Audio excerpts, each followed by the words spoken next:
Assalamualaikum warahmatullahi wabarakatuh. Bismillahirrahmanirrahim. Alhamdulillahi rabbil alamin wa bihi nasta'inu ala umurid dunya waddin. Salatu wassalamu ala sayyidina Muhammadin sallallahu alaihi wasallam wa ala alihi wa sahbihi wa man tabi'ahu ila yaumiddin. Amma ba'du. Faqala Allah ta'ala fi kitabihil karim. A'udzu billahi as-sami'il 'alim minasy syaithanir rajim. Qalu subhanaka la ilma lana illa ma 'allamtana innaka antal alimul hakim. Wa qala aidan yarfa'illahu alladhina amanu minkum walladhina utul ilma darajat.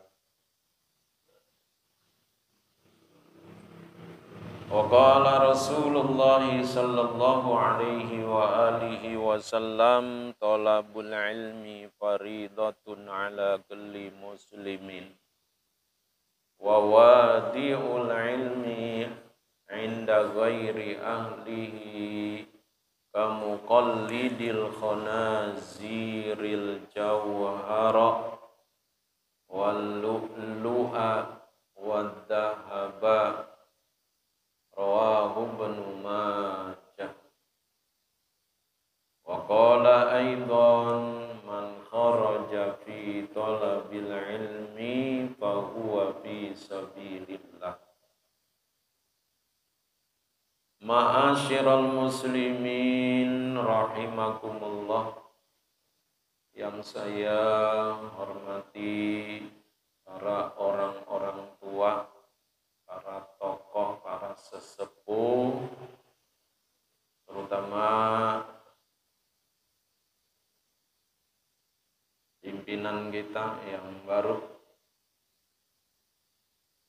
menjabat baru 2 hari ya. Ya, sejak hari itu Minggu, yaitu Pak Haji Ubaidillah SH. Malam ini pertemuan kita yang kedua kalinya. Ya, setelah ada acara haul ya, keluarga besar. Mudah-mudahan tentunya bisa meneruskan program-program dari DKM yang lama serta dilanjutkan dengan hal-hal yang baru. Jadi kalau moto dalam NU itu al-muhafazatu, menjaga yang lama lalu mengambil sesuatu yang paling memberikan arti. Tak lupa itu Ketua DKM kita mantan, yaitu Pak Haji Muhammad Yunus, dan tak lupa kepada Bapak Ketua RW 012 Pak Haji Mulyadi, tentunya segenap pengurus yang lainnya dalam lingkup masjid yang kita cintai ini, masjid yang menjadi kebanggaan masyarakat kita, Masjid Jami Taqwa. Tak lupa semua yang hadir, bapak-bapak, para orang-orang tua, mudah-mudahan kehadiran kita dalam ridha Allah SWT. Sebelum itu, saya ajak dulu untuk sebagai prolog hubungan dengan memakmurkan yang namanya masjid. Yang paling prinsip pertama dalam memakmurkan yang namanya masjid adalah dengan sholat berjamaah. Dengan sholat berjamaah. Nah, keutamaan bagi laki-laki sholatnya itu adalah di masjid. Bukan tidak sah sholatnya di mana? Di rumah. Tapi yang paling utamanya, sehingga Nabi sampaikan melalui hadis-hadisnya, terus dimotivasi oleh Nabi kita melalui hadis-hadisnya. Hubungan orang yang melaksanakan sholat 5 waktu itu dikerjakan dengan berjamaah. Salah satunya adalah Nabi mewasiatkan kepada siapa? Kepada sahabatnya, misanannya, kemudian juga mantunya. Siapa itu sahabat? Tidak lain masuk dalam lingkup yang kita sebut dengan Al-Khulafaur Rasyidin, sahabat yang 4, mulai dari Sayyidina Abi Bakar, kemudian dilanjutkan dengan Sayyidina Umar bin Khattab, dilanjutkan oleh Sayyidina Utsman bin Affan, kemudian dilanjutkan dengan Sayyidina Ali bin Abu Thalib. Nah, Sayyidina Ali posisinya kepada Nabi itu pertama sebagai seorang sahabat, lagi-lagi sekedar mengingatkan yang disebut dengan istilah sebutan sahabat. Orang yang bertemu dengan Nabi lalu mengimani Nabi, bertemu dengan Nabi juga mengimaninya. Itu disebut dengan sahabat. Kita ambil contoh kayak Sayyidina Ali itu yang paling muda. Bahkan dari kalangan pemuda yang menyatakan diri untuk masuk Islam adalah Sayyidina Ali. Kalau sifatnya itu pemberani, apalagi kalau sudah berperang melawan orang kafir, nggak ada takutnya. Dari kalangan anak muda, sampai-sampai pedangnya ya, yang dipergunakan oleh Sayyidina Ali ketika perang melawan orang kafir dikenal dengan pedang Dzul Fikor. Kita nyebutnya Dzul Fikar. Dan di Indonesia itu, bahasa Indonesia itu O itu menjadi apa? A. Coba dah, salinan yang Quran supaya memudahkan orang baca sebelum dia mantap, ahli dalam membaca huruf-huruf Arab, kan suka disalin tuh. Coba dah, salinannya itu ke bahasa Indonesia itu jarang kita temui, bahkan emang kita kagak temui. Sirotol tulisannya sirata. Enggak ada sirotol dalam penyalinannya. Tuh. Jadi penyalinannya itu ke dalam bahasa Indonesianya apa? Sirotol itu ditulisnya menjadi sirata. Nah, kalau dia belajar Al-Qur'annya hanya mengandalkan tulisan Indonesia, enggak kembali kepada asalnya huruf-huruf Arab, dia akan bacanya bukan sirotol, tapi apa? Sirata. Sirata. Tuh. Jadi kalau begitu harus bagaimana? Ya kembali kepada tulisan aslinya, huruf aslinya. Sayyidina Ali itu dipesan. Wasiat itu pesan penting. Ya Aliyu, wahai Ali, alaika bisolatil jamaati, hendaklah kamu tetap selalu senantiasa bisolatil jamaati, dengan sholat berjamaah.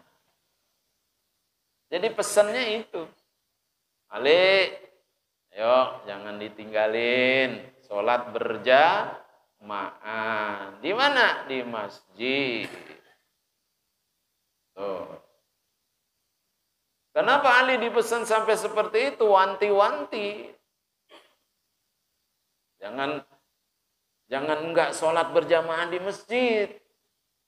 Fa innaha, sesungguhnya sholat berjamaah itu indallahi, di sisi Allah, kamisyika, seperti berjalannya kamu, seperti kamu melaksanakan ilal haji wal umrah, seperti berjalannya kamu dalam melaksanakan haji dan umrah.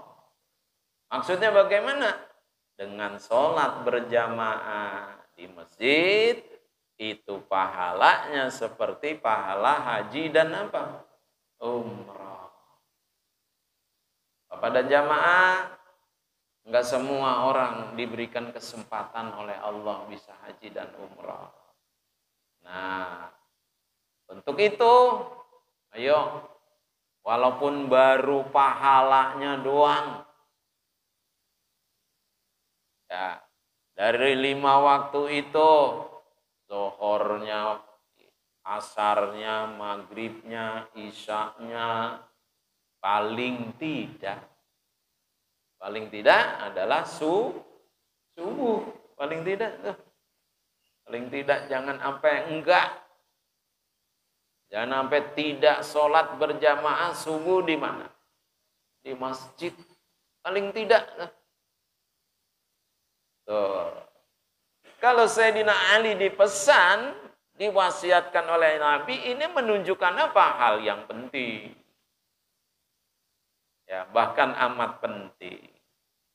Wa ma yahrusu ala sholatil jamaati, dan tidaklah seseorang semangat dalam melaksanakan sholat berjamaah illa rajulun mu'minun, kecuali yang semangat dalam melaksanakan sholat berjamaah hanya seorang mukmin yang beriman.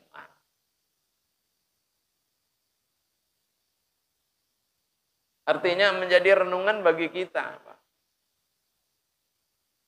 Yang semangat dalam melaksanakan sholat berjamaah itu hanya orang yang beriman. Qad ahabbahullah, sungguh Allah itu amat mencintai orang-orang yang beriman.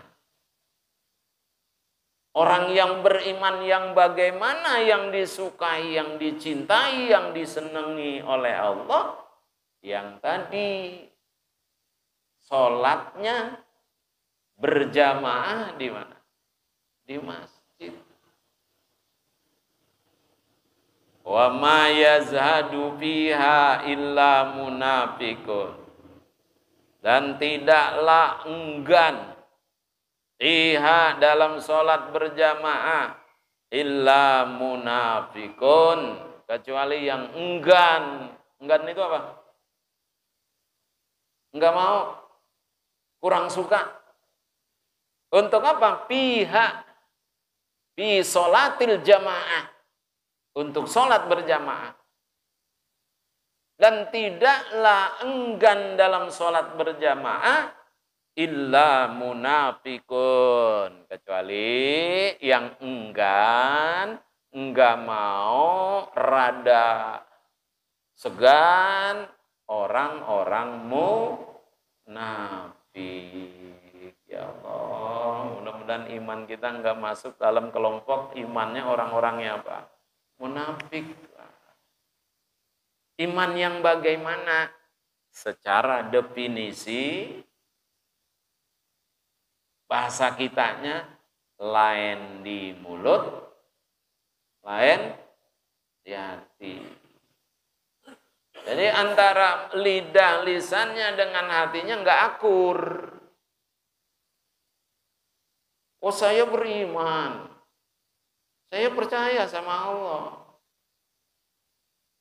Setiap orang yang beriman itu wajib sholat 5 waktu. Di mana yang afdolnya? Di masjid. Itu kata siapa? Kata mulutnya, tapi hatinya ngajak gak sholat di masjid? Tuh. Itu disebut orang yang keadaannya kayak begitu, namanya munafik. Munafik, ya Allah. Jangan nemu Pak, kalau bahasa kampungnya tuh. Iman kita lagi kita pupuk. Masuk juga tuh nifaq. Masuk penyakit hati yang namanya nifaq. Nih Pak, dalam satu organisasi apapun, kalau ada di dalamnya itu orang-orang yang ada penyakit nifaq, organisasi itu nggak bakal jalan. Bisa hancur di tengah, Pak. Jalan walaupun dipupuk kayak apa. Tapi dari anggotanya itu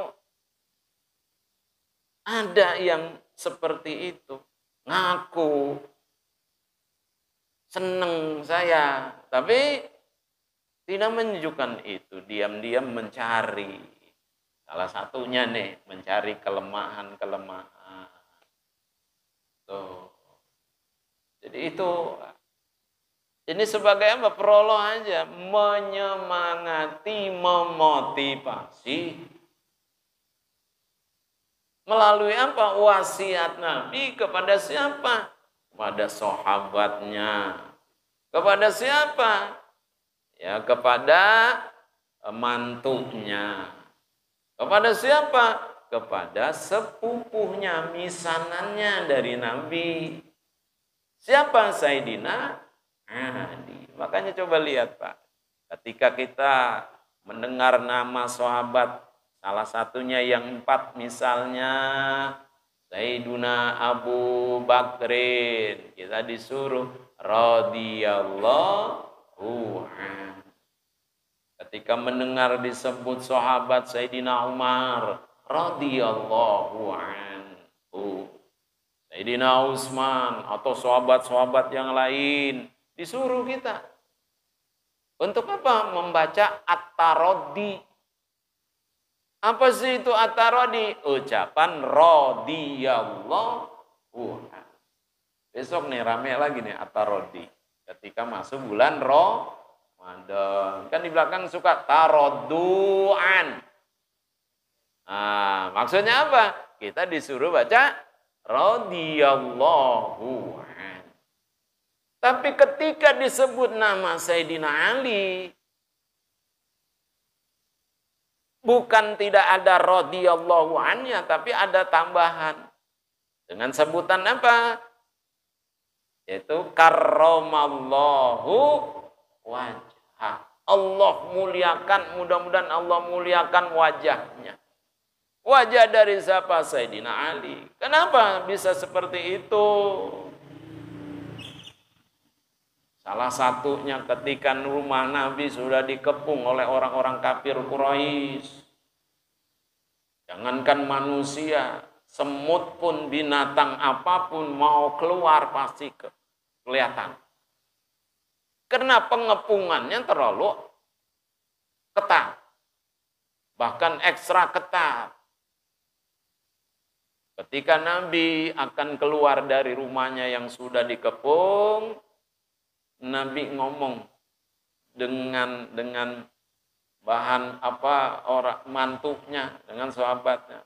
Siapa yang semua yang berani menempatkan tempat tidur aku, balasannya adalah surga, akan dimuliakan oleh Allah. Sayyidina Ali udah nggak mikir-mikir lagi dah. Saya ya Rasul. Rasul tengah malam keluar, orang yang mengepungnya tidak melihat satu orang pun. Kenapa? Mereka dibikin sama Allah, fahum la yubsirun. Mereka itu enggak melihat, dibikin buta sama Allah. Butanya buta melek. Ngelihat sih ngelihat, dia sambil megang, ada yang pedang, ada yang anak panah, macam-macam dah persenjataan. Nabi keluar, matanya ya enggak kayak orang buta, tapi melek. Tapi Nabi lewat enggak kelihatan. Tuh. Kayak Abu Jahal nih, kayak Abu Jahal. Ingat, ada Abu Lahab, ada apa sama? Beda. Abu Lahab sama Abu Jahal itu beda. Abu Lahab namanya namanya Abdul Uzza bin Abdul Muttalib. Kalau Abu Jahal, Amr bin Hisham. Abu Lahab namanya Abdul Uzza bin Abdul Muttalib. Kalau Abu Jahal namanya Amr bin Hisham. Beda. Tapi kedua-duanya memusuhi siapa? Memusuhi Nabi. Tuh. Keluar Nabi, Sayyidina Ali menempati tempat tidur Nabi dengan selimut Nabi. Kata yang pada jaga, ini Muhammad lama amat sih keluarnya. Semakin malam, kok belum juga gua keluar, kapan keluarnya? Ada yang, udah kita masuk aja dah, nggak usah pakai ditunggu-tungguin, kita masuk aja. Masuk tuh Pak. Begitu dilihat, Nabi masih tidur. Padahal bukan siapa tadi? Nabi. Mereka mengira ini Nabi. Lihat apa? Selimutnya. Udah gitu di tempat Nabi. Makanya ada yang dari belakang, udah bunuh aja, udah jangan pakai dipikir-pikir lagi. Ini yang dari belakang. Kata yang depan, jangan dulu. Kalau benar Muhammad. Tapi kalau yang lain, apalagi Sayyidina Ali. Udah buka dulu dah. Begitu dibuka ternyata bukan Nabi Muhammad. Malah Sayyidina coba-coba tuh Sayyidina Ali dibunuh. Sedangkan ayah Sayyidina Ali, Abu Thalib itu punya peranan penting di kalangan orang-orang kafir Quraisy. Tokoh segan orang-orang kafir Quraisy dengan Abu Thalib. Tuh. Udah rame tuh. Gue bilang apa tadi? Jangan Jangan main ditusuk aja. Coba kalau benar Muhammad. Tapi ternyata benar, bukannya Muhammad. Lalu Muhammad kemana? Udah saling pada main apa? Nyala-nyalain. Lalu tadi jalan belakang ada yang jaga. Jalan pintu depan Ada. Kapan keluar ya Muhammad? Termasuk Abu Jahal. Ketika Nabi lagi sujud, Abu Jahal sudah ngambil apa itu? Ngambil yang namanya batu besar, sudah diangkat ke atas kepalanya, mau ditimpain, mau dijatuhin, yang Nabi lagi sedang sujud. Lagi sedang sujud. Udah diangkat batunya, begitu mau dilemparin, Abu Jahal enggak ngelihat Muhammad. Enggak ngelihat Nabi kita. Padahal Nabi lagi sedang apa?